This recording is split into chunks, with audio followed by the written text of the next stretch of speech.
Jadi pertanyaannya tentang siapa itu Nabi Khidir. Gini Pak ya, kalau di Al-Quran tidak pernah dikatakan beliau Nabi.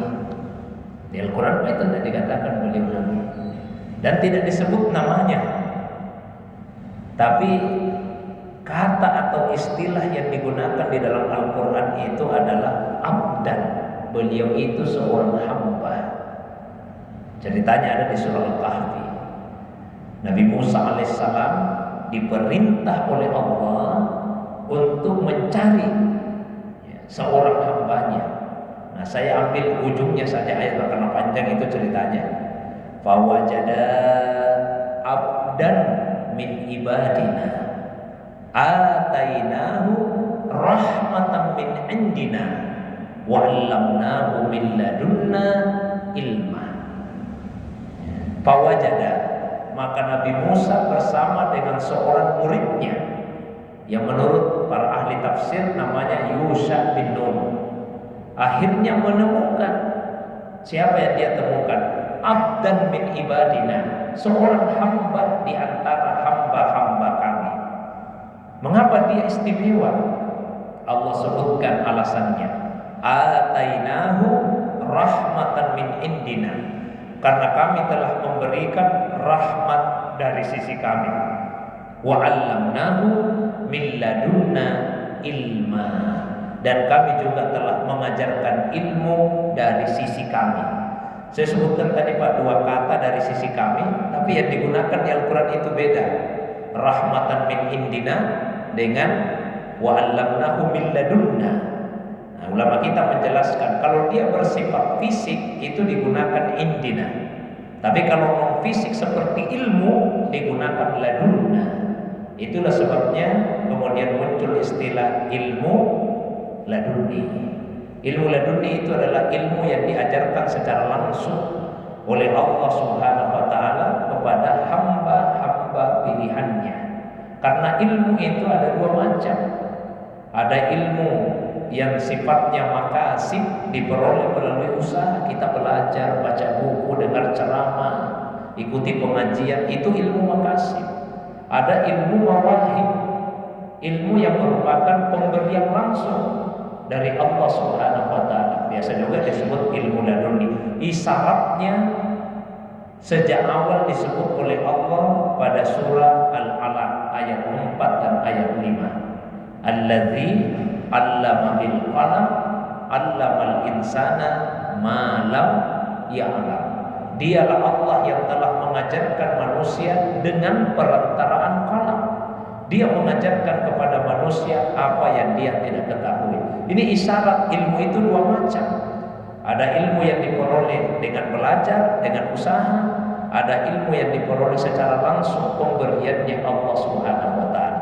Jadi sekali lagi kalau Al-Quran Pak tidak menyebut beliau itu nabi, juga tidak menyebut namanya siapa, disebut hamba. Dan itu sebetulnya adalah kedudukan yang paling tinggi yang bisa diraih oleh seorang manusia kalau dia sudah menjadi hamba Allah Subhanahu wa taala. Tapi kemudian populer di kalangan umat Islam, terutama di kalangan para ulama tasawuf, bahwa beliau adalah seorang nabi karena tentu beliau mendapatkan wahyu dari Allah. Kemudian disebut namanya adalah Khidir. Nah, ada ulama yang mengatakan Khidir itu sebetulnya bukanlah nama seperti nama-nama yang disandangkan kepada manusia, tapi adalah panggilan atau sebutan. Kenapa dia disebut Khidir? Khidir itu dari kata khadra, artinya hijau. Jadi disebut dengan Nabi Khidir menurut satu pendapat karena dia pernah ditemukan duduk di sehelai daun yang berwarna hijau. Daun-daun itu Nabi Khidir dulu di situ. Pendapat pertama. Pendapat yang lebih banyak disampaikan oleh ulama karena kehadiran Nabi Khidir itu ditandai dengan cahaya yang berwarna hijau. Jadi kalau Nabi Khidir itu hadir, maka tandanya adalah akan ada cahaya yang berwarna hijau. Nah, sehingga karena kehadirannya ditandai oleh cahaya yang berwarna hijau, khadra, maka ia kemudian dipanggil dengan panggilan Khidir, Nabi Khidir alaihissalam. Nah, Pertanyaan yang berikutnya, apakah Nabi Khidir itu masih hidup? Pertanyaannya juga, apakah Nabi Khidir masih hidup? Ulama kita dua pendapat. Sebagian ulama, terutama dari kalangan ulama hadis, itu berpendapat bahwa Nabi Khidir itu sudah wafat. Ini pendapat ulama hadis, termasuk Imam Al-Bukhari yang dipandang sebagai Amirul Mu'minin fil hadis. Dasarnya apa?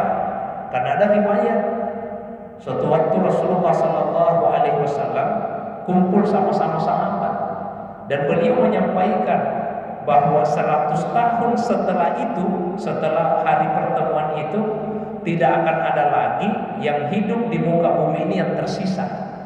Artinya semua yang hidup pada saat itu sudah wafat semua 100 tahun kemudian. Dan terbukti sahabat-sahabat Nabi wafat semua 100 tahun kurang lebih setelahnya. Nah, berarti seandainya pun Nabi Khidir hidup di masa itu, maka beliau juga sudah diwafatkan oleh Allah Subhanahu wa taala. Ini pendapat banyak ulama hadis. Tapi kalau menurut ulama sufi tidak. Nabi Khidir itu masih hidup. Nabi Khidir itu masih hidup. Saya secara pribadi, Pak, mohon maaf, meskipun basis pendidikan saya itu hadis, S1, S2, S3 jurusan hadis. Tapi dalam persoalan ini lebih cenderung kepada pandangan ulama sufi yang menyatakan bahwa beliau masih hidup. Nah, hanya saja komprominya jalan tengahnya adalah Nabi Khidir masih hidup, tapi bukan dengan kehidupan yang sama dengan kehidupan kita saat ini. Karena hidup itu bermacam-macam, Pak, tingkatannya. Kalau misalnya saya tanya, Nabi Isa itu masih hidup atau tidak? Masih hidup, tapi apa kehidupannya seperti kehidupan kita ini? Kan tidak. Jadi Nabi Khidir juga insya Allah masih hidup, tapi dengan kehidupan yang tidak sama dengan kita. Tapi kalau misalnya ada yang berpendapat sudah meninggal, ya tidak ada masalah, karena ini tidak akan merusak akidah. Kalau misalnya ada berpendapat, oh menurut saya Nabi Khidir sudah wafat, umumnya ulama hadis berpendapat seperti itu. Tentu banyak diskusi di kalangan para ulama kita tentang alasan dari masing-masing kelompok. Tapi yang ingin saya sampaikan adalah bahwa Allah Subhanahu wa taala ya, bisa memberikan keistimewaan kepada orang-orang tertentu dibandingkan orang lain. Itu namanya berkah. Sama dengan waktu, ada waktu yang diistimewakan. Sama tempat, ada tempat yang diistimewakan. Begitu juga manusia, ada yang diberikan keistimewaan oleh Allah. Keistimewaan itu disebut dengan barakah. Mungkin sebatas itu, Pak, yang bisa